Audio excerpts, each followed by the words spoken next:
Bismillahirrahmanirrahim. Merdeka! Saudara-saudara, rakyat jelata di seluruh Indonesia, terutama saudara-saudara penduduk kota Surabaya, kita semuanya telah mengetahui bahwa hari ini tentara Inggris telah menyebarkan pamflet-pamflet yang memberikan suatu ancaman kepada kita semua. Kita diwajibkan untuk dalam waktu yang mereka tentukan menyerahkan senjata-senjata yang telah kita rebut dari tangannya tentara Jepang. Mereka telah minta supaya kita datang pada mereka itu dengan mengangkat tangan. Mereka telah minta supaya kita semua datang pada mereka itu dengan membawa bendera putih, tanda bahwa kita menyerah kepada mereka. Saudara-saudara, di dalam pertempuran-pertempuran yang lampau, kita sekalian telah menunjukkan bahwa rakyat Indonesia di Surabaya, pemuda-pemuda yang berasal dari Maluku, pemuda-pemuda yang berasal dari Sulawesi, pemuda-pemuda yang berasal dari Pulau Bali, pemuda-pemuda yang berasal dari Kalimantan, pemuda-pemuda dari seluruh Sumatera, pemuda Aceh, pemuda Tapanuli, dan seluruh pemuda Indonesia yang ada di Surabaya ini, di dalam pasukan-pasukan mereka masing-masing, dengan pasukan-pasukan rakyat yang dibentuk di kampung-kampung, telah menunjukkan satu pertahanan yang tidak bisa dijebol, telah menunjukkan satu kekuatan sehingga mereka itu terjepit di mana-mana. Hanya karena taktik yang licik daripada mereka itu, saudara-saudara, dengan mendatangkan presiden dan pemimpin-pemimpin lainnya ke Surabaya ini, maka kita tunduk untuk memberhentikan pertempuran. Tetapi pada masa itu mereka telah memperkuat diri, dan setelah kuat, sekarang inilah keadaannya. Saudara-saudara, kita semuanya, kita bangsa Indonesia yang ada di Surabaya ini, akan menerima tantangan tentara Inggris itu. Dan kalau pimpinan tentara Inggris yang ada di Surabaya ingin mendengarkan jawaban rakyat Indonesia, ingin mendengarkan jawaban seluruh pemuda Indonesia yang ada di Surabaya ini, dengarkanlah ini, tentara Inggris. Ini jawaban kita. Ini jawaban rakyat Surabaya. Ini jawaban pemuda Indonesia kepada kau sekalian. Hei, tentara Inggris, kau menghendaki bahwa kita ini akan membawa bendera putih untuk takluk kepadamu. Kau menyuruh kita mengangkat tangan datang kepadamu. Kau menyuruh kita membawa senjata-senjata yang telah kita rampas dari tentara Jepang untuk diserahkan kepadamu. Tuntutan itu, walaupun kita tahu bahwa kau sekalian akan mengancam kita untuk menggempur kita dengan seluruh kekuatan yang ada, tetapi inilah jawaban kita. Selama banteng-banteng Indonesia masih mempunyai darah merah yang dapat membuat setarik kain putih, merah dan putih, maka selama itu tidak akan kita mau menyerah kepada siapapun juga. Saudara-saudara rakyat Surabaya, siaplah, keadaan genting. Tetapi saya peringatkan sekali lagi, jangan mulai menembak. Baru kalau kita ditembak, maka kita akan ganti menyerang mereka itu. Kita tunjukkan bahwa kita ini adalah benar-benar orang yang ingin merdeka. Dan untuk kita, saudara-saudara, lebih baik kita hancur daripada tidak merdeka, sebelum kita tetap merdeka atau mati. Dan kita yakin, saudara-saudara, pada akhirnya pastilah kemenangan akan jatuh ke tangan kita. Sebab Allah selalu berada di pihak yang benar. Percayalah, saudara-saudara, Tuhan akan melindungi kita sekalian. Allahu Akbar, Allahu Akbar, Allahu Akbar. Merdeka! Assalamualaikum warahmatullahi wabarakatuh. Bismillah, alhamdulillah, wassalatu wassalamu ala rasulillah Muhammad ibn Abdillah wa ala alihi wa sahbihi mawala, amma ba'd.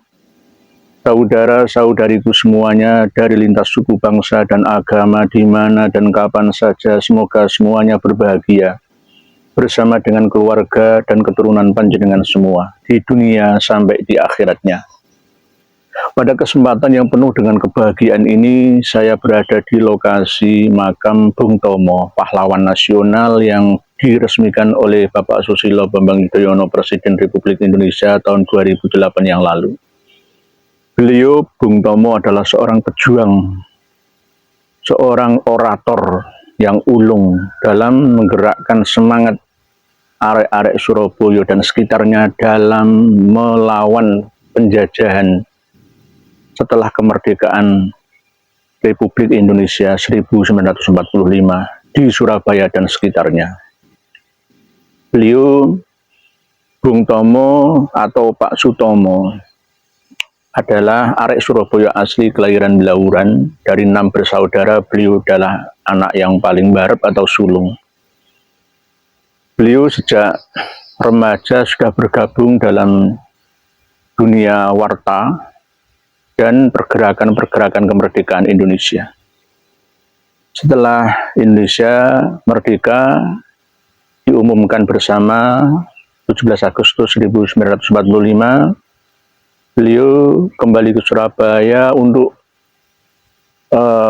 bergerak, memberikan semangat kepada segenap elemen bangsa untuk mempertahankan kemerdekaan itu. Di antaranya adalah tokoh sentral penting dalam gerakan perjuangan arek-arek Surabaya melawan Nica, Inggris, Belanda, Gurkha, Nepal, India, yang ingin mengambil alih kembali tanah air kita dengan alasan mau melucuti senjata tentara Jepang yang kalah di Perang Asia Timur. Bung Tomo dengan serta-merta bersama dengan kawan-kawan seperjuangannya melalui corong radio Republik Indonesia Surabaya, Jalan Mejen Sungkono, bergerak memberi semangat untuk melawan penjajahan baru, alias Ya'juj Ma'juj, Joj and Majoj, Eropa dan serumpunnya yang mencoba untuk menindas kembali, mengulang kembali penjajahan mereka terhadap kita. Sejak 1811 sampai 1816, Inggris sudah pernah ikut merasakan manisnya hidup menikmati sumber daya alam yang ada di Indonesia. Melalui Gubernur Jenderal Thomas Stamford Raffles, begitu juga Belanda yang sudah bercokol di negara kita selama ratusan tahun, masih belum ikhlas menerima kenyataan yang ada setelah kekalahan Jepang akibat Hiroshima dan Nagasaki dibom oleh Amerika dan sekutunya. Maka kepinginlah mereka kembali lagi ke sini untuk mengambil alih dan menganggap negara kita ini adalah boneka atau piala bergilir bagi mereka. Mulai dari Perancis, Belanda, Perancis, Inggris, Belanda lagi, sampai Jepang. Seakan-akan kita ini dianggap sebagai barang, piala untuk giliran dijajah oleh mereka. Mas Sutomo dulu masih muda, Pak Sutomo sekarang almarhum, adalah seorang pejuang yang gigih. Walaupun beliau tidak mengangkat senjata langsung di lapangan bersama dengan para pejuang yang lainnya, tetapi beliau tetap terus berkumandang, menyemangatkan, menggelorakan semangat perjuangan dengan moto jihad fi sabilillah. Ish kariman aumut syahidan, merdeka atau mati. Ini semboyan arek-arek Surabaya, didukung oleh semua elemen dari Jombang, Nganjuk, Pasuruan, Gresik, Sidoarjo, Bojonegoro, bahkan dari Cirebon, Jawa Barat. Beliau memiliki intonasi suara yang benar-benar bisa menusuk hati. Bersama dengan arek-arek Jawa Timur, Madura, semuanya semangat bangkit untuk melawan Nica. Setelah meninggalnya Nalabi di Jembatan Merah, tentara Ya'juj Ma'juj Inggris murka, memberi ultimatum kepada pejuang yang ada di Surabaya untuk menyerah tanpa syarat, menyerahkan senjata dan melaporkan diri ke pihak Inggris. 3 tuntutan ini ditolak oleh Bung Tomo dan kawan-kawannya. Lebih baik mati berkalang tanah daripada dijajah lagi. Inilah semangat Bung Tomo yang harus kita jadikan sebagai inspirasi kita untuk bangkit melawan penindasan dan penjajahan. Baik gaya lama ataupun gaya baru. Baik penjajahan dari segi ekonomi, ya, politik ataupun budaya yang tidak bermartabat dan bermanfaat untuk kita. Kalau politik, ekonomi, budaya bermanfaat untuk kita, nggak apa-apa, sama-sama, karena ini sudah eranya keterbukaan dunia, perdagangan bebas kita. Para pemirsa dan pendengar sekalian, rahimakumullah. Bung Tomo lahir di Surabaya, di kota kita ini, di daerah Blauran, ya, pada tahun 1920. Beliau 6 bersaudara, ya, putra sulung, dan meninggal atau wafat husnul khotimah di Arafah waktu menunaikan ibadah haji di sana pada tanggal 6 Oktober 1981 yang lalu. Jadi umur beliau mencapai 61 tahun. Beliau walaupun bukan seorang yang agamis, religius, tetapi beliau tetap menghormati kiai, menghormati dawuh fatwa jihad para kiai, dan mengamalkan ajaran agamanya, ya, secara nasionalis, tidak terlalu fanatis. Itu beliau. Beliau seorang yang patut kita jadikan sebagai tauladan kita di Surabaya, pada umumnya di seluruh Indonesia, bahwa lebih baik mati daripada dijajah lagi. Nah, itu semangat yang harus kita gelurakan sampai sekarang ini. Karena zaman silih berganti, tapi sejarah akan terulang lagi. Setiap 100 tahun sekali itu sejarah akan terus berulang, setiap masa dan di mana saja. Nah, sekarang ini di mana para pejuang kesetaraan kasta, pejuang pernasaban, ya, ini juga harus mengambil pelajaran dari Bung Tomo, dari segi semangatnya, dari segi kerelaannya, pengorbanannya, waktu dan tenaga. Ya, bahkan beliau tidak hanya ngomong saja, beliau kadang juga turun ke lapangan, mengecek lokasi, situasi dan kondisi di mana para pejuang berada. Dari Bung Tomo, nama aslinya adalah Sutomo. Walaupun usianya tidak terlalu panjang, hanya 61 tahun, tetapi kiprahnya terhadap bangsa dan negara ini tak terhingga. Mulai pada zaman Orla atau Orde Lama, beliau juga diangkat sebagai sekelas menteri. Walaupun juga pernah bermasalah, ya, dengan pemerintahan Pak Karno, tetapi akhirnya juga bebas. Di masa Orde Baru juga begitu. Pernah dipenjara selama 1 tahun karena mengkritiki kebijakan Pak Harto. Ya, itulah namanya pejuang yang tidak pernah lelah dalam menyuarakan kebenaran, berada di pihak yang benar dan berada di pihak rakyat yang tertindas. Sampai sekarang buktinya makam beliau itu tidak berada di Taman Makam Pahlawan 11-8 jalan, itu khusus para pahlawan. Tapi beliau lebih memilih, karena wasiat beliau sebelum meninggal dunia, kumpulkan, ya, makamnya dengan rakyat jelata, masyarakat umum, TPU Ngagel, tempat pemakaman umum Ngagel, Rejo, Surabaya. Ya, di sini ini.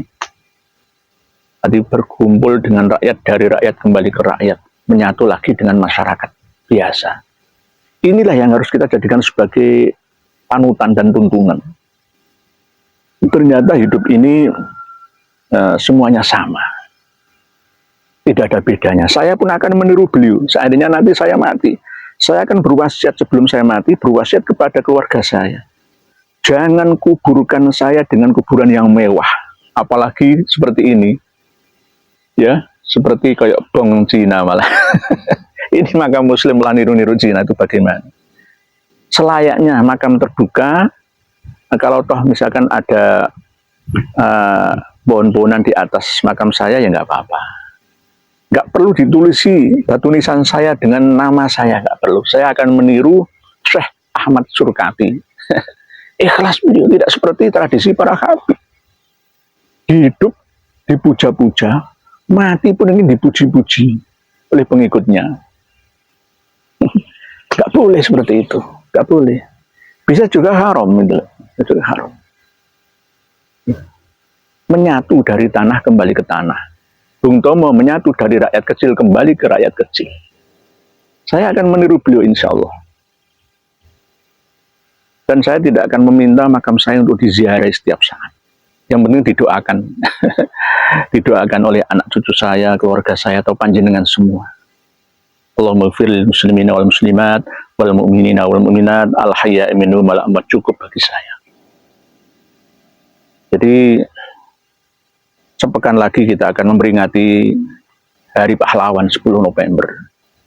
Saya mendahului, sebelumnya sudah datang berziarah ke makam Bung Tomo, pahlawan nasional kita yang berapi-api, berorasi membangkitkan semangat rakyat Surabaya dan sekitarnya dalam melawan penjajahan Belanda, Inggris, Nica, Gurkha, dan kawan-kawannya sekutu. Semoga ini menjadi inspirasi bagi kita sekalian, kita semua, untuk anak didik kita semua juga, santri-santri kita, agar menjadi insan yang mau berjuang dan mau berkorban sesuai dengan kemampuan. Jangan berpangku tangan. Mati itu sarananya macam-macam. Di tempat yang empuk, di atas kasur dipan atau spring bed pun mati bisa. Ya, di mana-mana mati itu bisa saja. Jangan takut mati, tetapi takutlah kita mati meninggalkan apa, itu aja. Kita tinggalkan jejak yang berharga untuk generasi muda kita. Demikian, wallahu a'lamu bissawab. Akhirul kalam, wassalamualaikum warahmatullahi wabarakatuh.